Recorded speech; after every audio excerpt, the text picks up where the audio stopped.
Airbnb allows millions of ordinary people around the world to rent out their properties or even their own homes. But in the middle of a pandemic, is this business model sustainable? When you look at their overall valuation, it's very high. And if you are looking to invest in this, you're believing that the future is going to favor Airbnb in the rebound more so than the standard regular hotel travel industry. I had a host client who had 12 listings in Paris. And they were looking at a banner year for 2020, and then all of a sudden their bookings dropped by 95%. They had near 100% cancellations. He is the co-author of Airbnb for Dummies and advises Airbnb hosts on how to position their properties.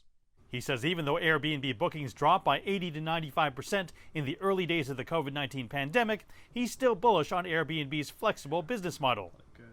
When no one was traveling, he says Airbnb immediately created Airbnb Experiences, a new revenue stream that included online experiences ranging from tarot card readings to cooking lessons. Ladder on the top of that. He says Airbnb's business already started rebounding in the summer because it allowed people to travel to places outside of crowded city centers where hotels are in short supply. As more and more employers are also offering or extending work from home, sometimes indefinitely, their policies for their workers, people are wanting places where they can live and work for weeks or months at a time. And so that's just not something that's very practical to do with a hotel room compared to short-term rental entire properties.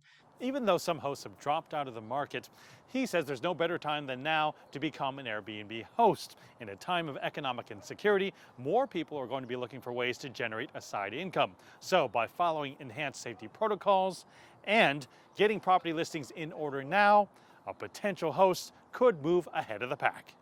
There's a lot of pent-up demand right now for travel. People have been stuck in their homes for almost a year. I have two of my friends who are about to delay their honeymoons a second and a third time since the start of the pandemic. When the vaccine is widely distributed and people feel safe to travel again, that demand is going to be unleashed. He believes that demand may be so high that bookings in the second half of next year may even exceed those prior to the outbreak of the pandemic. Mark News, CGTN, San Francisco.